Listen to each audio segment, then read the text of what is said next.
Here we are. Welcome back. Monday 4 p.m. Another video. Let's get right into it. The updates from the week, which you're probably aware if you've been following my socials.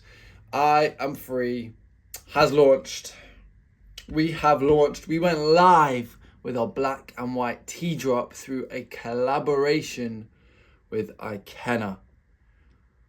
One of my friends who was previously on Love Island and as a result attracted a social following offered to bless me with his time and his skill in front of the camera in order to help I Am Free launch, which I'm so grateful for. So if you're watching this, Ikenna, really appreciate you. This video is not going to be all about the launch because we're still launching. It's not like we're launched and we're done. We're building, we're still growing, working out new ways in which we can now promote the products because they are live. So I'm looking into the whole paid advertising piece. I'm looking into the more influencer collaboration pieces, those that are our target audience, and looking at ways to organically promote the brand. I want to have a strong presence on IG Reels, but also on TikTok for like behind the scenes or more candid style of video, not necessarily cinema quality shoots. I think cinema quality shoots are great to establish brand trust and authenticity. However, I don't believe they connect with the consumer in the same way that organic video shot from a phone or from a point and shoot camera do. So that is the aim. That is what I'm working on as we speak. Some would say that's hot off this press because I'm mulling it over in my mind at the moment of the best way to execute. But I wrote in my journal last night that I just need to make a plan and execute. Moving on to, I guess, the topic of the video, what I want to talk about today. I often have a nice time to reflect over the weekend because I'm not in... I guess I'm more in chill mode. I've got a bit of work on my mind, a bit of chill on my mind, and I can kind of think, okay, Monday's video, what are we going to talk about? What topic are we going to address? Oh my gosh. Scared the living daylights out of me. Sorry, I'm just going to pick something up. If you're not squeamish, but if you don't like dead insects, look away now. Look what I've just seen on my table. I don't think it's going to focus. Ugh!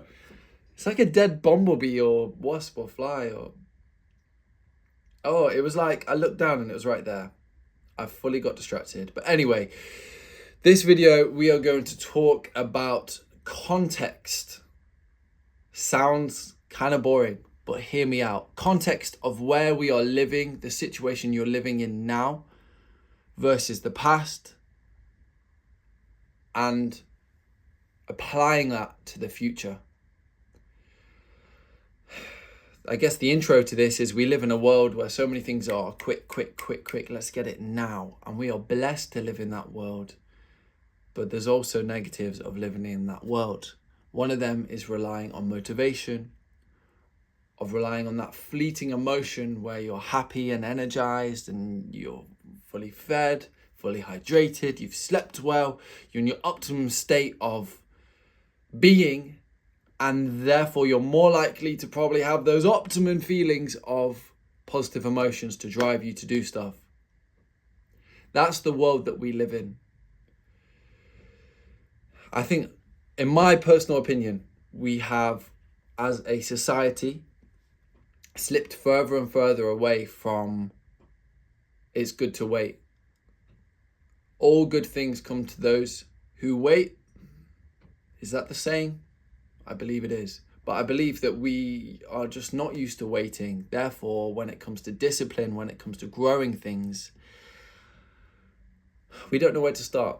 And I'm sure as you followed me on this journey for the past, I think it's 9 months since I've been uploading more consistently on this channel, you will see that I was following a lot of short-term money. I was following a lot of short-term gains. And I don't begrudge myself. I don't get frustrated at myself. Yes, at times I can get in my head and be like, Jordan, like you've wasted this time. But no, it was a learning opportunity. I've got to learn a lot from doing and trying. And that's my first point is, don't be afraid to build something big. Dream bigger than yourself, dream bigger than your experiences, dream bigger than the skill set you believe that you have. But with that, with those dreams, don't allow them to be so big that you can't break them down into tangible next steps. Because if you don't have those tangible next steps, you can't do any action. A big shout out to a brother of mine who plays on my football team was encouraging me at the weekend, just saying, I like what you're doing. You're doing stuff that other people aren't. And in a world where lots of people, I don't know, start hating on those that are doing something different or because they feel inferior, I'm just proud of you for doing what you're doing and keep it up. And that meant a lot to me. So if you're watching that, you mentioned you watched some of my videos. If you're watching this, I just really appreciate you for that comment. But I really want to echo the truth in those words. If your dream is bigger than yourself, you're more likely going to call yourself to a place of expansion where you are growing, your skills growing, your mindset's growing, and therefore those that are around you may not see the same picture. They may want you to keep on partying the way that you used to. Oh, Jordan's not the same as he used to be. Oh, he's not the same person. You've changed. Well, yeah, I have. I've worked on myself. I've realized what I want for my life. I've put goals in place. I've broken them into tangible steps, and I'm trying.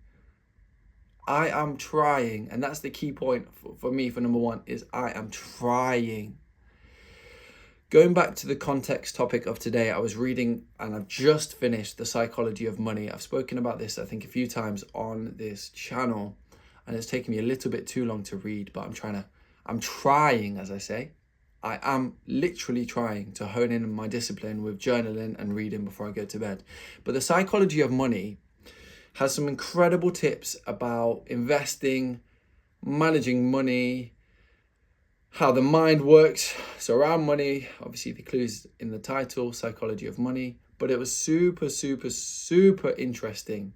It sounds boring, but it gives stories throughout. It gives examples throughout. It's not just wishy-washy.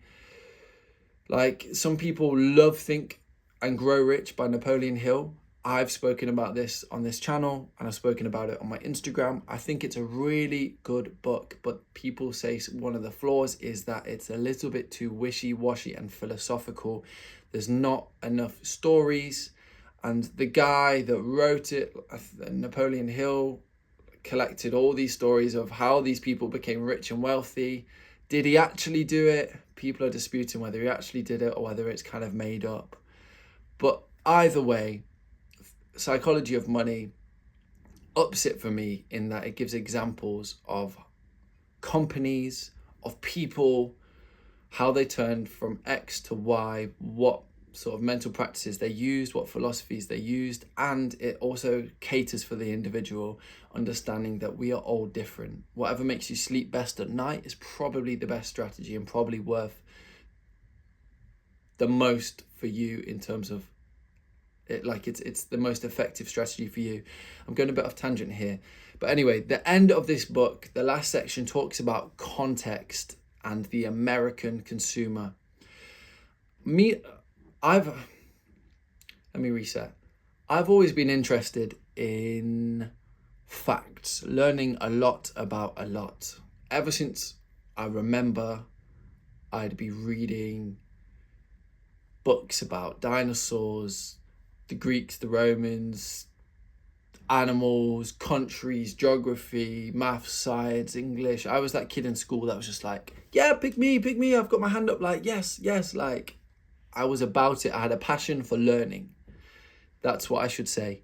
I've always had a passion for learning. However, sometimes going back into history, I can get a bit bored because I'm like, oh, what's the relevancy? I want to know the exciting bits of history, like Mount Vesuvius or just crazy parts of history or battles that just no one thought they would have won and they end up winning because of these crazy tactics. Like, to me, there's a boring side of history, which might be like, oh, the Tudor family's reign from this to this, blah, blah, blah, blah. That doesn't excite me. It doesn't interest me. But parts of history that I learnt about through this book to do with the American consumer really fascinated me. And I want to talk about the power of context as a result of reading this segment of the book. So the rough story in the book details that from World War II, we had America had like a significant percentage, it might have been a quarter of Americans, or the males, were serving overseas. And it took them another 18 months to bring half of that, a quarter, sort of back into America.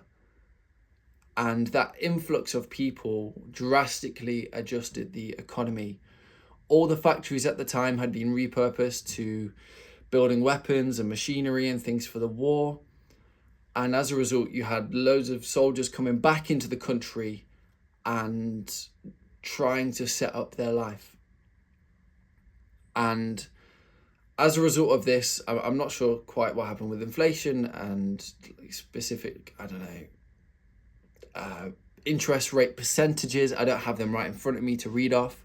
But as a result, there became a culture that was established upon equality, and upon those soldiers were able to, if you just had a job, the gap between a good job and a bad job wasn't too drastic. So lots of people could live a really equal life.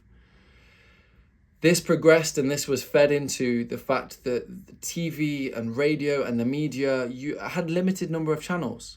So most people would, the richer people, the better jobs, and the poorer people, the worse jobs, it said, had the same TV sets, they had the same fridge freezer, because there was a lot of money. Americans were encouraged to spend and to become consumers.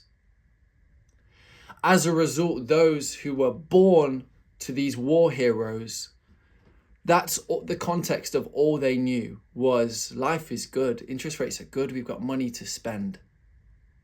Whereas those before were used to not spending anything throughout the war, we're used to cutting down and not borrowing, not using debt. That wasn't a thing. But this is one thing that grew massively throughout the period of prosperity. I think it was saying going into like the 60s, 70s, 80s, etc. Yes, there was a bit of fear around the Vietnam War, blah, blah, blah. But anyway, that's the context of our forefathers, you could say. They were used to spending and were encouraged to do so, and borrowing rates were really low, which encouraged people to spend, which meant the rich people had similar things to the poor people, and everyone was all fed the same information through the radio and the TV. Everyone will be watching the same program. It described it like, you know, when you have tens of millions of people tuning into Super Bowl at once and it becomes an exciting event. That's once a year, but these guys will be doing every single night because everyone would be pretty much watching and listening to the same content. So that helps, the context of that helps form your mind of the forefathers, or potentially what your parents might have been born into. And I'm saying all this to say that the context to which you are born, the context to which you've grown up in, has massively shapes the way that you think and your attitudes towards money, spending, and investing.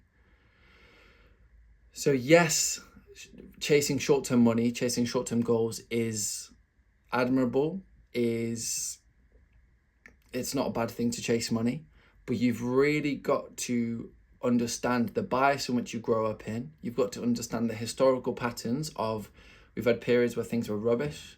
Going into the war, things were great, but then because people spent so much and debt rose so much, eventually we had these collapses, and it defines the 2008 financial crisis as one of those collapses. The housing market, the world economy collapses, people over borrowing, they can't afford things. So I'm just saying all of this to say that it's really important that the way you frame your life, the way you frame your goals, you're thinking long term. The interest rates that are right now could go up 4 times. We've seen that happen in history. They could go down 4 times. We've seen that also happen in history, but it's really important that you give yourself a plan that is long term. There might be times that you lose everything, but know that the world works in funny cycles. History often repeats itself, but that gives us a great understanding to analyze and compare where we believe we are now to where we believe that mirrored in the past. And then we can try and work out, okay, so if we compare ourselves now to this decade in the past, then we have an idea of what might be coming in the future to help us to future plan. So I didn't mean to blabber on this much, but I was just really fascinated by the concept that everyone is shaped, their ideas towards money, their family experiences, from where they've come from, the upbringing they've had, and the wealth class that they're in, they're all shaped in terms of their mindset towards money, their behaviors, who they surround themselves with. Years ago, 60 years ago, the gap between the wealthy and the poor was not as big as it is. The wage increases year on year were similarly matched between the wealthy and the poor. But in recent times, that gap, the wage increases continue to increase significantly more for the wealthy than the poor. They've got all these loopholes.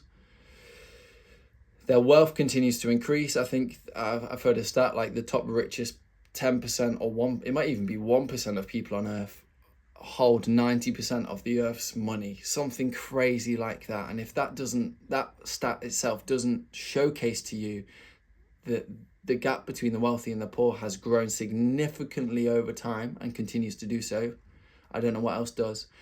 But I think it's really important to understand the context that you're born in, the context of those that your parents were born in, their attitudes towards money, and to understand perhaps they are giving me their best advice, but it might be biased towards their beliefs, their fears, their lack of education and understanding.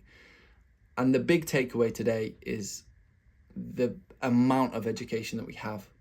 As long as you act, you've got those goals in place, you start acting, you educate yourself. A lot of people, yes, they depend on their father, their mother, their caregiver to learn about budgeting or learn life skills, but just understand what you're going to learn from them is likely going to get you to where they got themselves.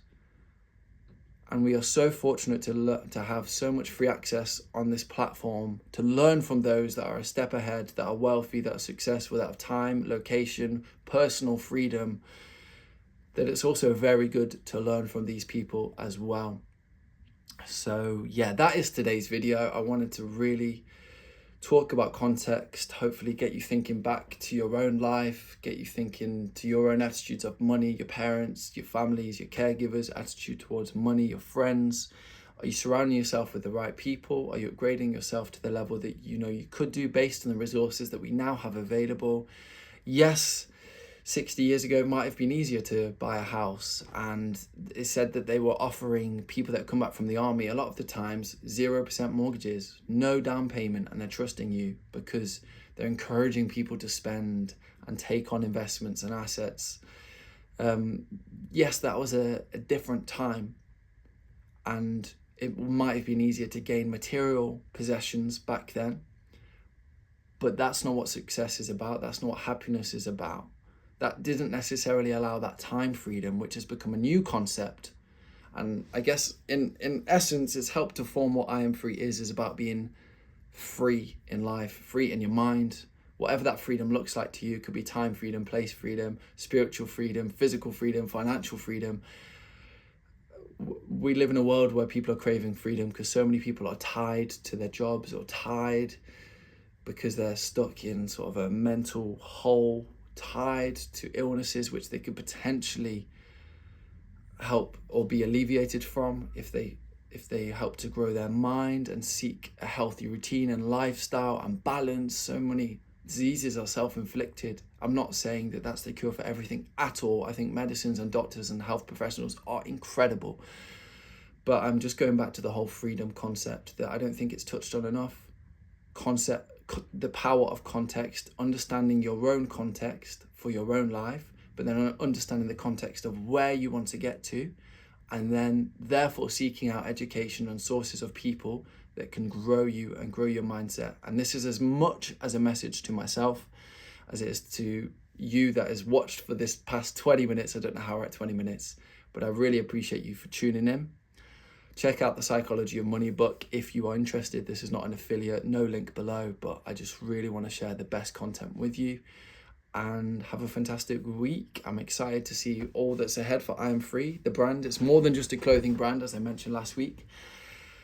And I hope this video has inspired you. That's all I want to do, is to leave a mark on the world, a legacy of inspiring people to seek their own personal freedom. Thank you so much. Have a fantastic week, and I'll see you very soon.